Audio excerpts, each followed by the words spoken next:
오늘 교회 오니까 꽃이 또 새로운 게 올라와 있지요. 네, 감사드립니다. 우리 이순자 권사님이 또 부활절을 맞이해서 하얀 꽃으로 이렇게 또 강단을 장식해 주었습니다. 네, 참 예뻐요. 참 좋습니다. 감사드립니다. 또 감기도 요새 기승을 부리고 있는 것 같더라고요. 여러분 감기 조심하시고, 저도 감기가 걸렸어요. 뭐 그렇게 독하고 옛날같이 힘들고 그러진 않지만 그래도 연약하신 분들은 감기 걸리면 힘들어 할 겁니다. 감기들 조심하세요. 자, 오늘 우리는 고난의 때, 그때, 고난의 그때에 찾아오신 우리 주님.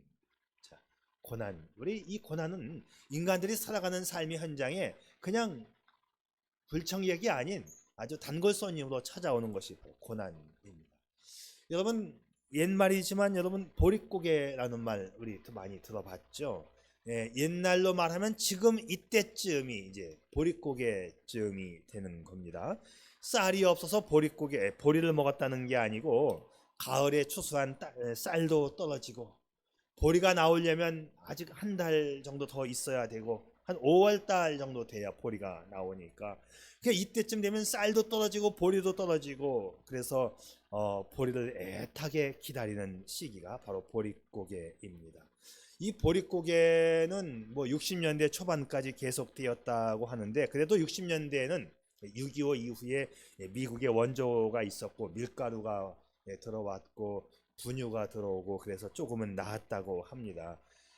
근데 이게 보릿고개 하면 그때 썼던 말 중에 참 표현하기 아주 좀 안 좋은 말이 하나 있는데 이런 말이 있었죠. 찢어지게 가난했다. 원색적으로 표현을 해보겠습니다. 똥구멍이 찢어지게 가난했다. 근데 그게 무슨 뜻인지 아세요? 왜 그렇게 표현을 했을까? 너무 못 먹어서 변비가 심했고 그래서 그로 인해서 똥구멍이 찢어지게 가난했다는 말을 우리 선조들이 써왔다는 슬픈 이야기입니다.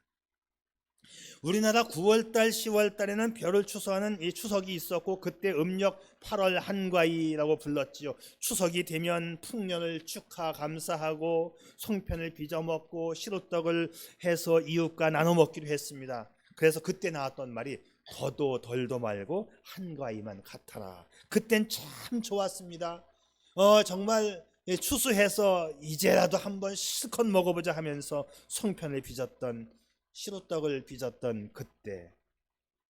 자, 그런데 그 8월 한가위는 온데간데 없고 이제 한 3월달 4월달쯤 되면 쌀도 보리도 다 떨어지고 정말 찢어지게 가난했던 그 시절을 우리 선조들은 살아왔었습니다.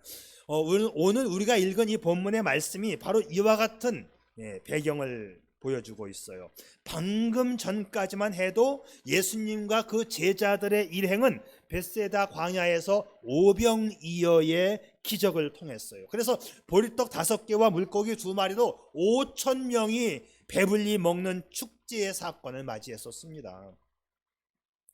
그들의 마음속에는 이제는 주님 한 분이면 족하다. 다른 것은 다 필요 없다. 주님만 따라다니면 배불리 먹을 수 있다. 이제 주님 말씀에 순종하고 주님과 더불어 함께 살기로 결심하면서 오병이어의 이 풍족한 축제를 끝냈어요. 이 축제에 흥분이 가시기도 전에 예수님께서는 제자들에게 배를 타고 갈릴리 바다 저 건너편 가버나움으로 건너가라 말씀하셨어요. 당연히 제자들은 이제 예수님 말씀에 순종을 잘 하지요. 왜? 예수님만 따라다니면 잘 먹을 수가 있으니까. 그래서 예수님 말씀에 순종을 해서 배를 타고 항해를 시작합니다. 아마도 배를 타고 가면서도 5,000명이 배불리 먹었던 그 축제의 사건을 이야기했을 겁니다. 야, 방금 전에 우리가 5,000명이 배불리 먹는 축제의 사건이 있었는데 배를 타고 바다 건너편에 가면 또 어떤 일이 벌어질까? 막 이렇게 기분 좋게 노를 저으면서 가고 있는데 갑자기 고요했던 갈릴리 바다 한가운데서 뜻하지 않은 풍랑을 맞이하게 됩니다. 뜻하지 않은 재앙을 맞이하게 됩니다. 제자들은 이 깊은 밤 바다 한가운데서 뜻하지 않은 풍랑과 싸워야만 했습니다. 이럴 때 주님이라도 계셨으면 좋았을까? 근데 왜 주님은 온데간데 없으신 걸까? 파도만 몰아치고 풍랑만 불어오고 있습니다. 오늘 말씀에는 제자들이 고난 당하였다로 되어 있는데요, 마가복음에는 괴로이 노를 저었다로 되어 있어요. 그러니까는 육체적으로 정신적으로 심한 곤경에 처하여 있는 상태임을 말해주고 있습니다. 그렇다면 고요했던 갈릴리 바다에 왜 이런 고난과 괴로움이 불어닥쳤을까요? 이것이 예수님의 명령에 순종한 결과인가요?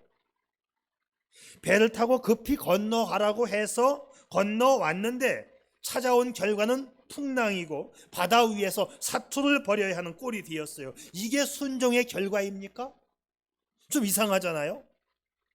우리가 예수님을 믿고 신앙적으로 순종하며 양심의 소리에 따라 살려고 했을 때에 우리 인생 가운데에도 이 폭풍우가 찾아옵니다. 그때 우리는 어떻게 해야 할까요? 이 풍랑의 현장, 이 고난의 현장을 중심으로 해서 우리가 기억할 것이 있어요. 제자들이 고난당하고 있을 때 우리 주님은 기도하고 있었다는 사실, 마침내 그 주님이 그 현장으로 찾아오셨다는 것, 그리고 주님은 이 베드로와의 대화 속에서 베드로가 물 위를 걷게도 하셨고 다시 또 베드로가 물에 빠지기도 하고 물에 빠진 베드로를 다시 건져 올리는 기적을 체험하면서 주님은 여전히 전능하신 하나님이심을 경험하게 하였습니다.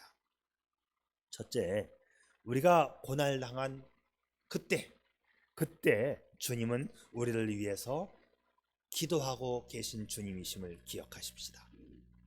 우리 인생은요, 예측하지 못한 이 불확실성의 연속적인 파노라마입니다. 한치 앞을 내다볼 수 없는 것이 우리 인생 아닙니까?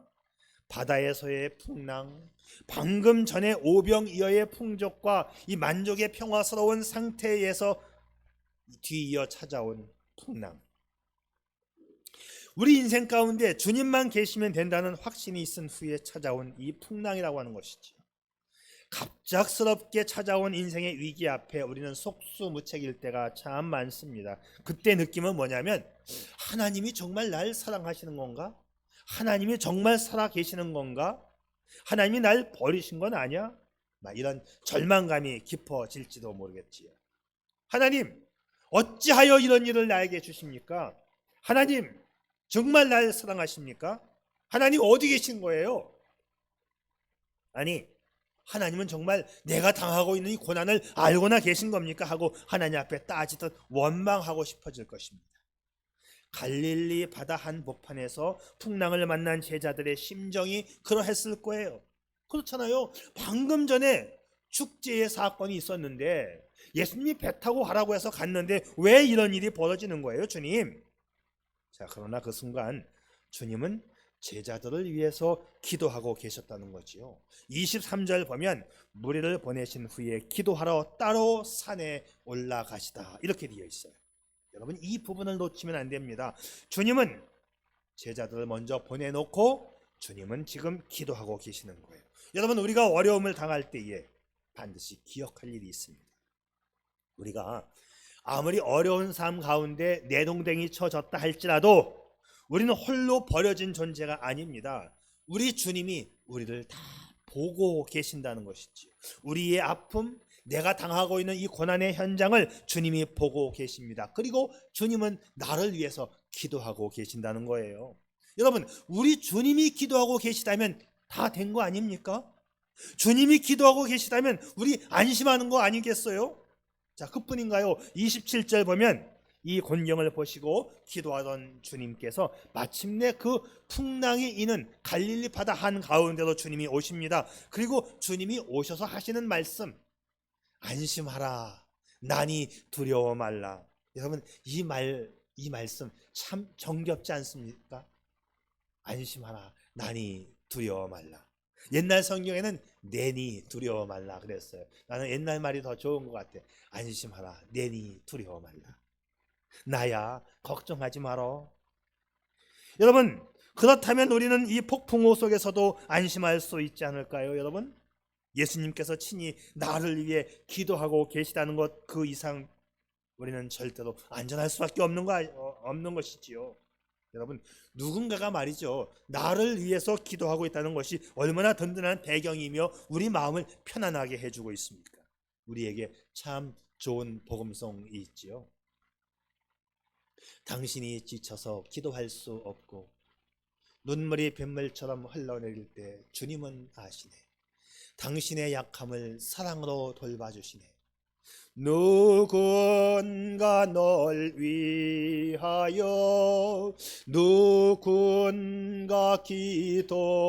기도하네. 내가 홀로 외로워서 마음이 무너질 때 누군가 널 위해 기도하네. 그 누군가, 그분이 바로 주님이십니다. 내가 지쳐 홀로 외로이 앉아 있을 때 우리를 위해서 기도해 주시는 주님이 계심을 믿으시기를 바랍니다. 우리나라 6.25 전쟁 때 있었던 이 감동적인 일화가 있는데요, 아군과 적군이 치열한 격전을 벌이고 있던 중에 우리 병사 한 사람이 적의 총탄에 맞아 적 진영 가까운 곳에서 쓰러져 신음하고 있었어요. 근데 총탄이 워낙 빗발치고 치도 쏟아지고 있으니까 아무도 구출하러 갈 수가 없었어요. 적탄에 맞은 이 병사가 자기를 구해달라고 막 울부짖는데 아무도 뛰어갈 용기를 내는 사람이 없었던 안타까운 상황이었지. 한참 시간이 흘러서 낮 11시 정각이 되니까 한 병사가 갑자기 제가 구하러 가겠습니다 하고 그 총알이 빗발치는 그 현장으로 막 뛰어가서 그 병사를 업고 달려왔어요. 한순간에 벌어진 장면입니다. 나중에 중대장이 물었습니다. 자네는 왜 처음에는 자원하지 않다가 갑자기 11시가 되니까 뛰어갈 수 있었느냐고 했더니 이 병사의 대답이 참 감동적입니다. 제가 전쟁에 나올 때 저의 어머니께서 매일 11시가 되면 하나님께서 너를 지켜주실 거라고, 그렇게 해달라고 난 널 위해서 기도할 거야 라고 했던 말이 기억이 나서 11시가 되자 어머니의 기도를 힘입어서 제가 달려갔다 올 수 있었지요. 그렇게 대답을 하더라는 것이지요. 사랑하는 여러분, 믿음을 가진 성도에게 있어서 이 기도는 얼마나 큰 위안이 되든지요. 안 믿는 사람들도요, 때로는 우리에게 기도를 부탁하지 않던가요? 하물며 나를 위해서, 우리의 가정을 위해서, 자녀들의 미래를 위해서 기도하고 계신 주님을 생각한다면 여러분, 우리 마음 든든하지 않습니까? 우리 마음 희망이지 않습니까? 여러분, 누군가 널 위해 기도하네. 주님이 우리를 위해서 기도하고 계심을 믿으시기를 바랍니다. 어떤 불길한 생각이 여러분의 마음을 초조하게 하고 불안하게 만들고 있을 그때 주님은 우리를 위해서 기도하고 계신다는 거예요. 앤드류 머레이라고 하는 신학자는 이렇게 말을 했습니다. 우리가 고난당할 때 하나님은 때때로 왜 지체하시는가? 하나님이 지체하실 때마다 하나님은 갑절의 복을 준비하고 계신다라고 했습니다. 사랑하는 여러분, 우리를 위해 기도하시는 그분이 주님이심을 믿으시기를 바랍니다. 두 번째, 내가 풍랑 속에 있을 때, 내가 고난 가운데 있을 그때 주님은 나를 위해서 찾아오십니다. 기도하시던 주님은 이제 내 곁으로 다가오십니다. 그날 밤 제자들은 갈릴리 호수 한복판에서 역풍을 만나서 밤새도록 시달리고 있었어요. 아마도 제자들이 벳세다에서 배를 탔을 때는 초저녁 한 9시 경으로 추측이 됩니다. 그리고 이어서 6시간이 지난 후에 그들이 풍랑을 만났을 것으로 추정이 돼요. 25절 말씀을 보면 예수님이 찾아온 시간이 밤 4경으로 되어 있습니다. 유대인들은 그 시간을 3시간씩 나누어서 1경, 2경 이렇게 계산을 했어요. 그래, 저녁 6시부터 새로운 다음 날이 시작된다고 했습니다. 그래서 우리는 아침이 되면 새날이 밝았다, 우리는 이렇게 말하지만 유대인들은 저녁 6시면 이제 그 6시부터 새날이 시작되는 거예요. 그러니까 6시가 이제 0시죠. 우리로 말하면. 그러니까 우리 저녁 6시에서부터 9시까지 3시간을 1경, 9시에서 12시를 2경, 밤 12시에서 밤 3시까지가 삼경, 그리고 밤 4경에 찾아오셨다 했으니 새벽 3시 넘어서 예수님이 오신 것으로 우리가 이렇게 볼 수 있는 것입니다. 요한복음 6장 19절에 보게 되면 파도 속에 10여리 정도 갔다라고 되어 있어요. 그러니까 10여리 정도 갔다, 한 5, 6km 정도 갔다고 우리가 볼 수 있는데요. 갈릴리 바다의 폭이 10km 정도가 되니까 5, 6km 갔으면 절반을 간 거죠. 바다 정 한가운데 머물렀던 겁니다. 그리고 그때의 시간은 새벽 3시를 넘긴 밤 4경, 바다 한복판에서 깜깜한 밤중에 사투를 벌이고 있는 거예요. 풍랑을 만나가지고. 자, 상황이 이렇게 되다 보니까 다시 돌아갈 수도 없어요. 왜? 바다 한가운데니까. 돌아갈 수도 없고 다시 앞으로 갈 수도 없는 그런 진퇴양난의 상황에 빠지게 되었던 것이죠. 근데 예수님은 안 보이는 겁니다. 방금 전에 잘 먹는 축제의 잔치를 했었고 예수님이 배를 타고 가라고 해서 왔는데 바다 한가운데서 풍랑을 만났습니다. 우리가 인생의 사투를 벌이며 주님 앞에 도움을 구했지만 응답은 주어지지 않는 그런 상황입니다. 그런데 중요한 것은 이것이 응답의 거절은 아니라고 하는 거예요. 여러분, 주님은 결정적인 때에 오십니다. 주님의 시간, 주님의 때에 찾아오시는 것이지요. 그러므로 여러분, 기도했는데 응답이 없다 해서 절망하지 마십시오. 다만 주님은 지금 기도하고 계시고 주님의 때가 아직 되지 않았기 때문이라는 것을 기억하십시오. 그러니까 여러분, 조금만 더 참고 기다릴 수 있기를 바랍니다. 우리는 급하지만 주님의 때에 주님은 찾아오십니다. 그러니까는 우리의 때와 주님의 때가 다를 수 있다는 것이지요.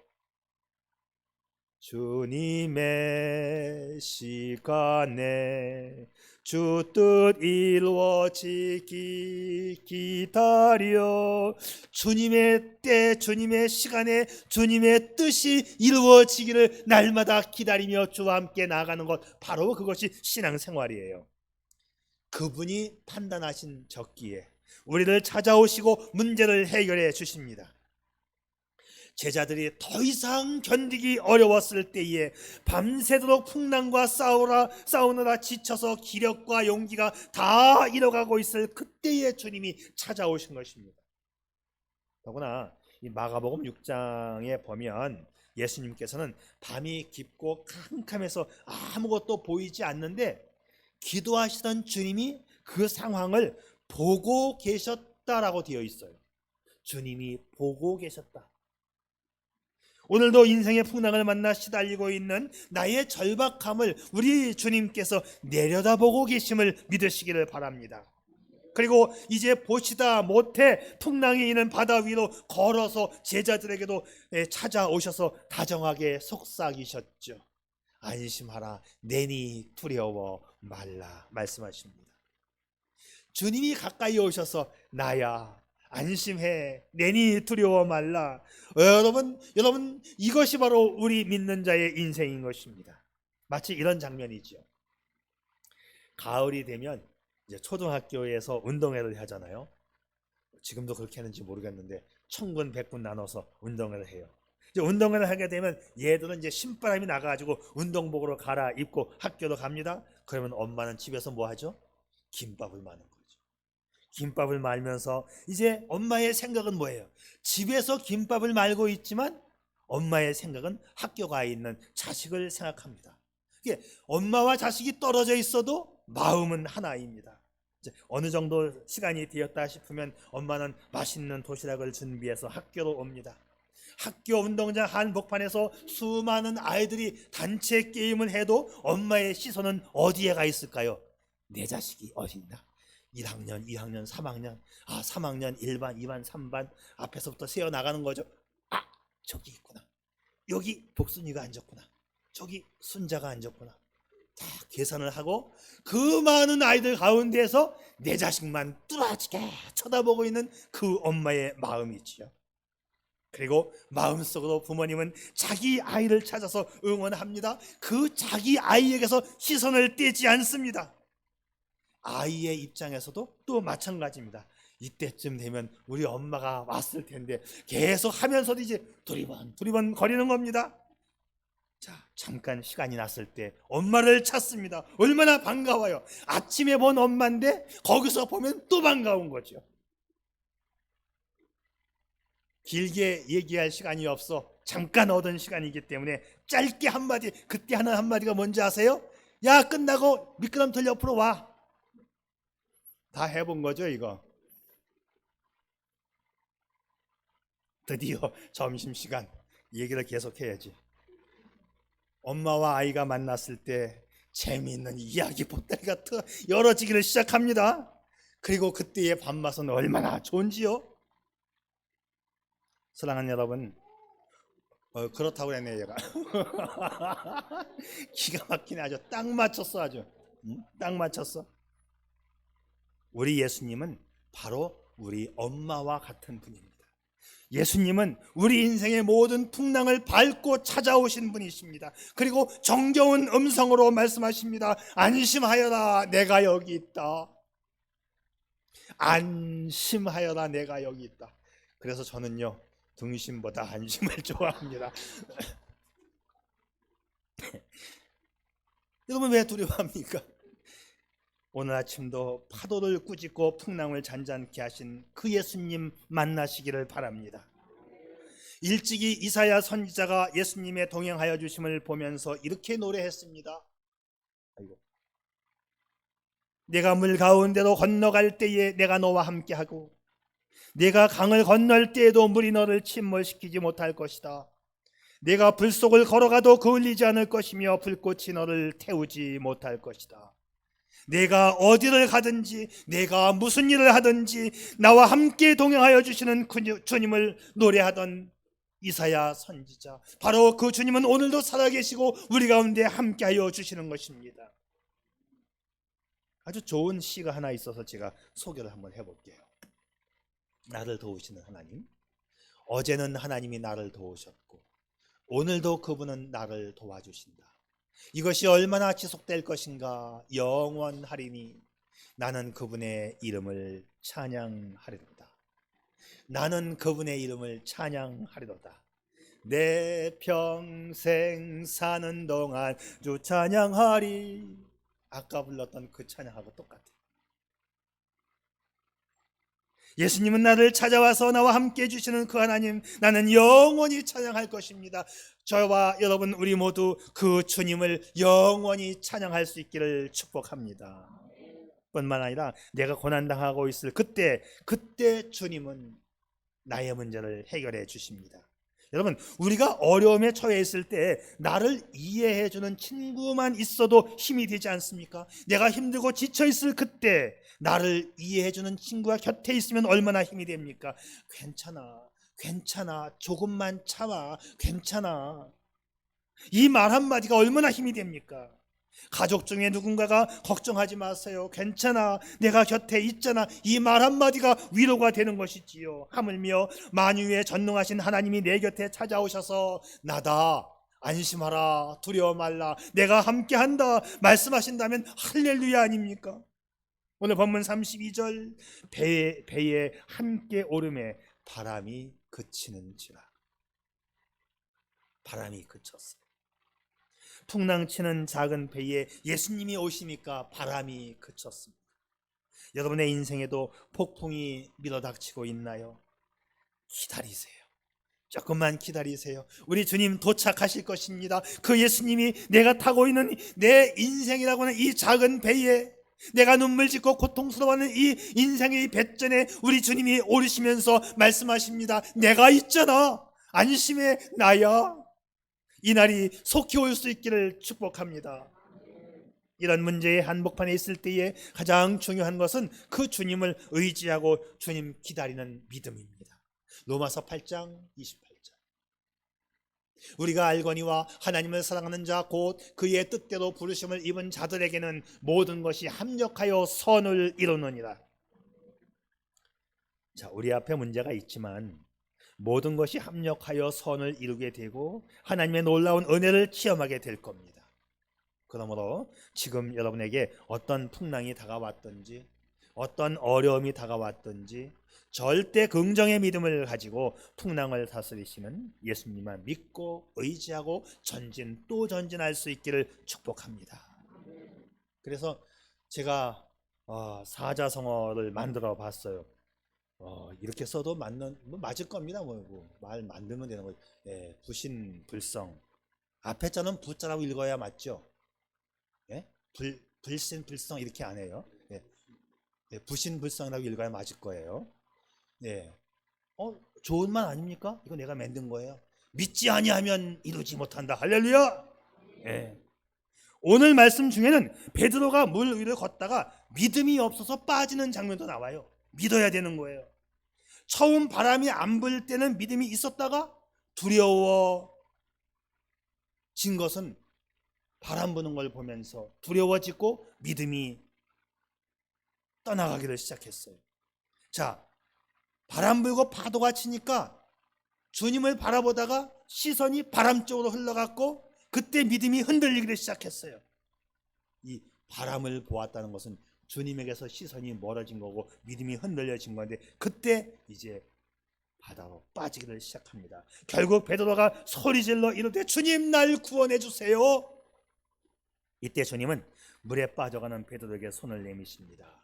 예수께서 그때 즉시 손을 내밀어 그를 붙잡으시며 이르시되 믿음이 적은 자여 왜 의심하였느냐. 때로 우리의 믿음이 부족하고 흔들릴 때에도 주님을 부르면 다시 오셔서 즉시 손 내미시는 주님이심을 믿으시기를 바랍니다. 오늘 본문의 사건을 통해서 우리에게 말씀하시고자 하는 것은 구원은 오직 예수 그리스도밖에 없다는 사실입니다. 베드로처럼 불완전한 믿음일지라도 우리 주님은 다시 찾아와 즉시 구원해 주십니다. 그래서 복음은 값없이 주시는 은혜예요. 사랑하는 여러분, 고해와 같은 인생, 거센 생활고 절망하고 얼마나 좌절하고 있습니까? 언제나 우리를 위해서 기도하시고 찾아오시며 따스한 음성으로 위로해 주시는, 그리고 손 내밀어 붙잡아 주시는 주님 의지할 수 있기를 축복합니다.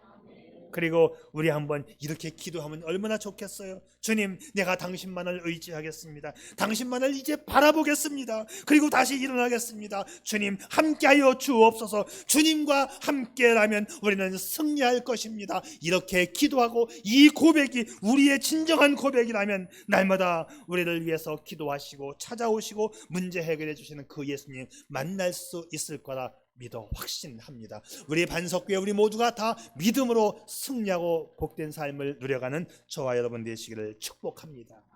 아멘. 기도하시죠.